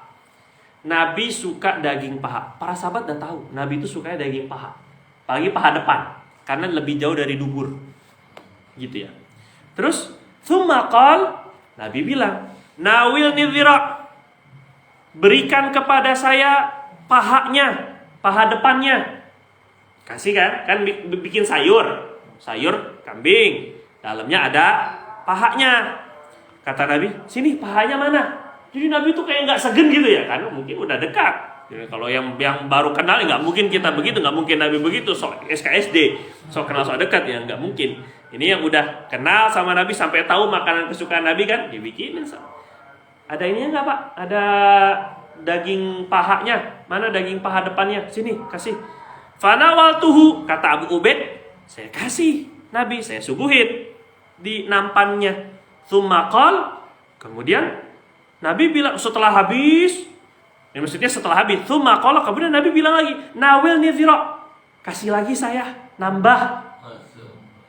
Kan seneng. Orang udah capek-capek masak buat Nabi makan kan seneng. Jadi bukan berarti maruk banget. Enggak maruk itu, justru malah menyenangkan orang yang masak. Tapi kalau seandainya kita udah capek-capek masak dari pagi, tau-taunya dia makan di hotel, makan di restoran, kayak apa tersinggungnya gitu. Nah, sebagian penceramah ada yang kayak gitu maksudnya kan. Gak mau kan. Ini orang capek, ibu-ibu udah masak dari pagi, gak dimakan. Makanlah walaupun sedikit. Ini menyenangkan orang yang masak. Itu maksudnya. Nabi, ada lagi gak? Sini lagi pahanya. Fakultu. Ini cerita ini gak lengkap. Cerita ini terjadi sampai 4 kali. 1, 2, minta lagi nambah 3, 4. Pahanya udah 4 habis. Dia masak cuma 1 kambing. Terus ketika yang kelima Nabi minta lagi. Nah, mana sini? Sini lagi pahanya. Nawilni dhira', coba kasih lagi saya pahanya lagi. Fakultu, ya Rasulullah, wa kam li syati min dhira'. Ini komplain Abu Ubaid ini. Rasul, kira-kira emang 1 kambing punya berapa paha? Kam, berapa banyak lisyati bagi 1 kambing min dhira', pahanya. 1 kambing emang punya berapa paha? Nabi minta maaf, Nabi, emang 1 kambing? Jadi nggak bilang udah habis, nggak berani ngomong gitu. Cuman nanya, Nabi, 1 kambing emang berapa paha ya kira-kira ya ini ya. Bahasanya tuh gitu. Jadi nggak berani ngomong udah habis. Tapi itu juga komplain. Ini jadikan sebagai, ini iman ini ya. Maka jadikan masukkan dalam hati sampai mati juga. Faqala, kata Nabi, walladzi nafsi biyadih, demi Allah yang menguasai diriku. Kata Allah, ini sampai bersumpah ini. Lau sakatta, kalau kamu diam aja, jangan komplain, diam. Lanawaltani dhira'a ma da'autu, kamu akan bisa ngasih saya paha sebanyak saya minta. Yang penting kamu jangan komplain. Iman aja. Yakin aja. Kalau saya suruh kasih aja sebenarnya. Tapi kalau udah pakai logika, habis. Gak ada karomah. Kita gak bakal punya karomah kalau masih mengandalkan logika. Karomah maksudnya keanehan-keanehan dalam hidup. Masa sih sedekah bisa membuat kita jadi misalnya kaya ataupun rezeki kita berlebih? Hitung-hitungan nggak bisa, nggak dapat memang, nggak bakal. Tapi kalau pakai iman, kata Nabi, kalau lausakata, kalau kamu diam, lanawal tani kulama azira kulama da'autu ma da'autu, selama saya minta kamu akan bisa ngasih saya terus. Itu namanya mukjizat. Cuma karena udah pakai akal, berapa emang 1 kambing berapa paha? Udah hitung-hitungan. Kalau hitung-hitungan nggak bakal. Nah ini penting ini ya. Jadi kalau ketemu hadis Nabi, apalagi yang memang benar gitu ya, maksudnya memang diriwayatkan oleh ulama, maka kita pakai iman dulu sebelum pakai logika. Pakai iman penting. Suruh jauhi riba, jauhi. Ini kata ulama difatwakan riba. Titik. Jadi nggak usah tapi kan. Nah, udah tapi kan ini Bani Israil udah selesai.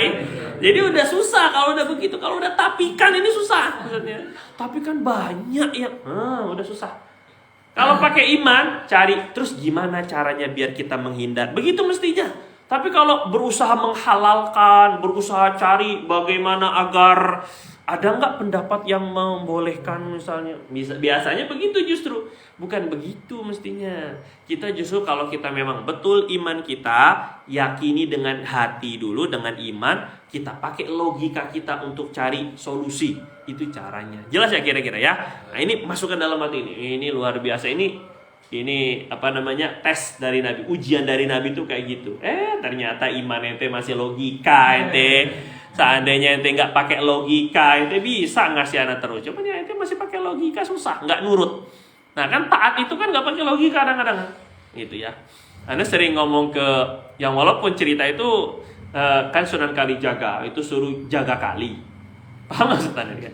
Ya sebut kali jaga, sebut kali jogo. Katanya itu, walaupun nisbah ceritanya itu benar atau tidak, sama Sunan Bonang atau sama gurunya disuruh jaga kali. Jadi Anda bilang kayak gini sama santri itu. Kalau Sunan Kalijaga suruh jaga kali aja jadi wali, gimana ente jaga pondok? Ada gitu kadang-kadang kan? Jadi wali abdal itu mungkin jadi wali kutub mungkin juga. Jadi kalau emang ente bener-bener kalau jaga kali aja bisa jadi wali, gimana jaga sholat? Gimana jaga musola? Itu maksudnya itu untuk ini aja, guyon aja itu ya. An Aisyah radhiyallahu taala anha qalat, yang penting taat itu pakai iman. An Aisyah, daripada Sayyidatina Aisyah berkata, maka natidhira'u ahabba lahmi ila Rasulillah. Tidaklah daging paha, maka natidhira', tidaklah daging paha, ahabba lahmi, itu daging yang paling dicintai oleh Rasul, bukan. Nah, ini klarifikasi dari Sayyidah Aisyah. Biasa pertentangan riwayat, sahabat-sahabat yang lain taunya Nabi itu suka dengan daging paha. Tapi kata Sayyidah Aisyah, sebenarnya tidaklah daging paha itu daging yang paling disukai oleh Rasul, bukan. Walakinnahu, tetapi Nabi itu kana la yajidul lahma illa ghibban. Tetapi Nabi itu kenapa suka, orang taunya Nabi suka dengan daging paha? Kata Sayyidah Aisyah sebagai istri yang tahu betul bagaimana Nabi. Tapi Nabi itu bukanlah daging paha adalah daging yang paling disukai Nabi, tetapi Nabi karena la yajid, tidak mendapati daging illa riban, kecuali kadang-kadang. Jadi nggak sering Nabi ketemu daging, makannya tuh nggak sering.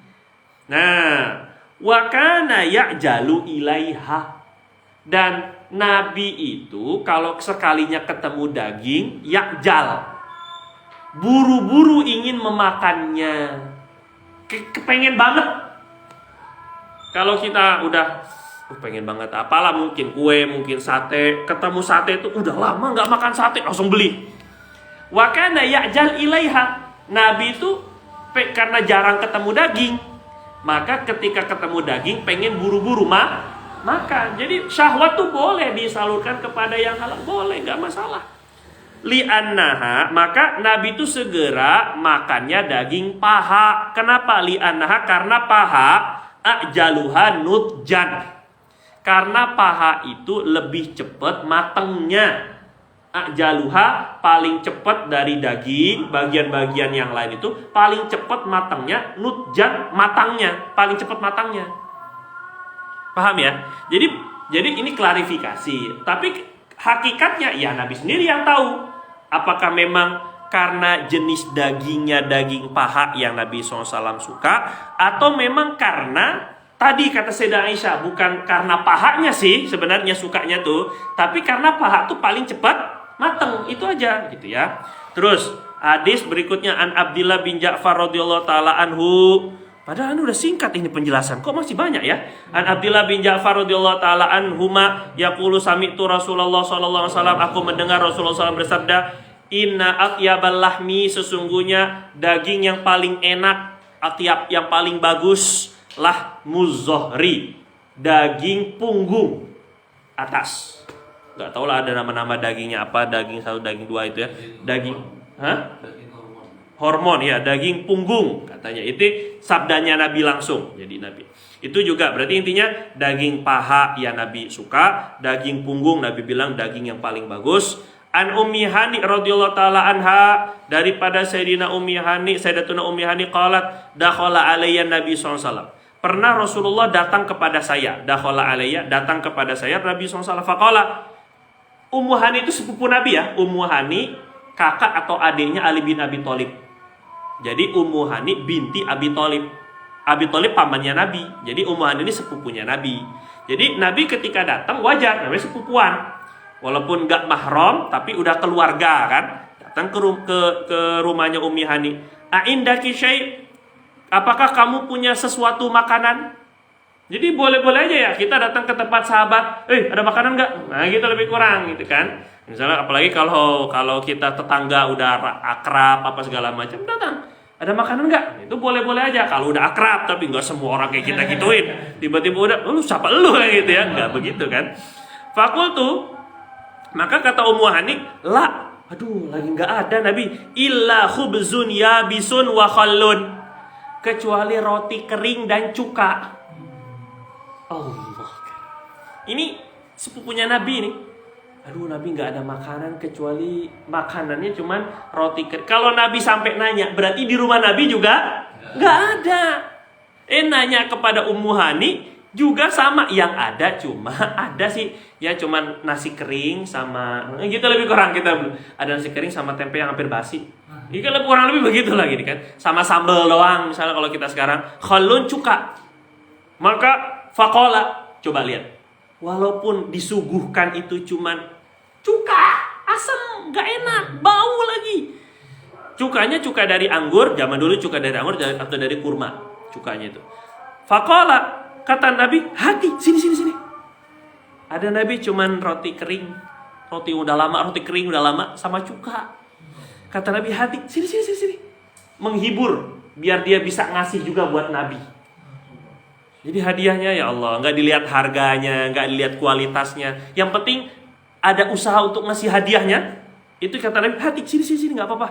Maaf qorobaitun, tidaklah menjadi fakir rumah, min udmin, daripada lauk. Jadi sebuah rumah tidak akan kekurangan lauk, tidak akan fakir, tidak akan miskin dari lauk. Fihi khallun, yang di dalam rumah itu ada cuka. Maksudnya ada beberapa penafsiran. Kata ulama, maksud Nabi bilang ini, penafsiran yang pertama maksudnya ini, ucapan ini hanya untuk memberi hiburan kepada Ummu Hani. Jadi gini, gak apa-apa selama ada cuka mah, ente gak bilang miskin, masih ada cuka berarti masih bisa makan kan. Ente bukan orang fakir, kamu bukan orang miskin, orang masih ada cuka, masih ada yang dimakan gitu. Kalau orang fakir tuh yang benar-benar nggak ada yang dimakan baru gitu. Jadi kata Nabi, selama ada cuka, maka satu rumah nggak dianggap miskin kok. Ente bukan orang miskin. Ini untuk menghibur doang. Nggak apa-apa, ini juga bisa dimakan. Gitulah bahasa kita begitu. Yang kedua penafsirannya ini adalah di antara fadilah keutamaan cuka. Jadi selama ada cuka, rumah itu nggak bakal kekurangan lauk. Jadi senantiasa ada aja makanan. Ini ada yang menafsirkan seperti itu. Memang keutamaan kelebihan cuka. Ya. Kemudian hadis berikutnya an Abi Musa al-Asy'ari radhiyallahu ta'ala anhu an Nabi SAW. Rasulullah SAW bersabda, qala fadlu Aisyah, kelebihan keutamaan Aisyah 'alan nisa, daripada semua perempuan. Aisyah tuh kelebihannya dibandingkan perempuan-perempuan lain, kafadli tsarid, seperti kelebihan bubur, ala sairi to'am, daripada makanan-makanan lain. Bubur, ini diantara lauk Nabi bubur. Jadi sarid, buburnya Nabi itu maksudnya bubur yang kayak gimana? Roti gandum yang direndam pakai kuah. Biasanya direndamnya pakai susu kental, akid, atau diganti pakai kuahnya pakai terigu. Jadi roti, intinya roti dikuahin, direndam, jadi bubur lah. Jadi sampai lembek rotinya, itu sehingga enak dimakannya, jadi cepat masuk. Itu namanya sarid, bubur. Ya. Nah, Sayyidah Aisyah digambarkan oleh Nabi itu seperti kelebihan enaknya Aisyah, gitu lebih kurang ini ya.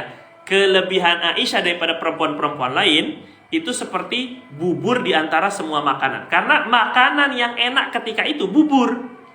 Itu maksudnya. Karena enaknya itu karena apa? Karena tadi dia campuran tamak, kadang-kadang ada buburnya tuh dibuatnya dari gandum, kemudian susu sama kurma. Kadang-kadang begitu bentuknya tuh. Pokoknya bubur kadang-kadang tepung, kemudian tambah susu kental ataupun juga akid seperti mau keju itu. Kemudian dengan roti gandum. An Abi Hurairah radhiyallahu taala anhu annahu ra'a Rasulullah sallallahu alaihi wasallam tawaddoa. Abu Hurairah ra'a Rasulullah, melihat Rasul tawaddoa berwudu min akli sauri akid, karena habis memakan setelah memakan sauri akid. Akli memakan, sauri akid potongan besar daripada akid. Akid itu keju, susu kering, susu kental, susu kering yang hampir menjadi keju. Keju namanya jubenun. Tapi sebelum jadi jubun, sebelum jadi keju, itu susunya sudah agak kering, itu namanya akid. Jadi Nabi pernah makan akid. Jadi kalau susu itu kan bisa beberapa olahan ya. Keju itu setelah dikasih fermentasi dan sebagainya, ini susu doang, tapi dikeringin. Nah itu bisa jadi kayak bolu gitu, bisa jadi dipotong-potong, itu namanya akid. Nabi pernah makan susu, makan potongan susu kering yang gede, saur, gede potongannya, kemudian beliau berwudu. Jadi dahulu Pak, kalau kita habis makan sesuatu yang terkena api, itu batal wudu kita. Ya kalau sekarang kita habis wudhu, makan yang digoreng, yang direbus, yang pokoknya kena api deh, yang dibakar, wudhu kita nggak batal. Tapi dulu di zaman Nabi pernah hukum kalau orang habis makan yang dibakar atau yang kena api, maka batal wudhunya. Nah dahulu kata Sayyidina Abu Hurairah, pernah Nabi makan akid, tadi akid kan diproses pakai api, dikeringin, digodok sampai jadi kental gitu. Nah itu setelahnya Nabi wudhu. Tsumma ra'ahu, kemudian Abu Hurairah pernah melihat Nabi juga akala min katifi syatin, makan daripada bahu kambing. Jadi daging kambing sebelah atas, bahu paha atasan dikit. Tsumma sholla walam yatawaddo, kemudian Nabi sholat nggak wudhu. Nah ini maksudnya perubahan hukum. Dulu hukumnya batal wudhu ketika makan yang dibakar api, sekarang sudah tidak batal wudhu. Jadi sudah dihapus hukum tersebut. Wallahu ta'ala a'lam bishawab. Ternyata masih beberapa lembar. Insyaallah lah. Tetap kita akan lihat. Mungkin nanti malam terakhir sampai jam 12 mungkin juga gitu. Mau menghatamkan kitab terakhir Selasa besok insyaallah Pak, kita hataman terakhir sebelum saya berangkat ke Malaysia hari Rabunya.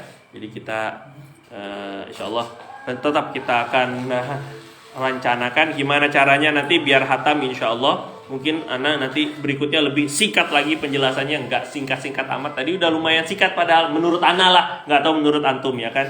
Yang jelas tapi tetap Allah qadarullah sampai sini. Semoga Allah SWT terima. Allah SWT berikan ilmu yang manfaat dunia akhirat, iman yakin yang kuat, kemudian rezeki yang halal, barokah, kesehatan yang bagus, yang taat untuk taat kepada Allah, rumah tangga sakinah mawaddah warahmah, anak-anak yang zuriyah solehah, dan juga Allah SWT wafatkan kita dalam keadaan husnul khatimah, berjumpa dengan Rasulullah SAW setiap malam,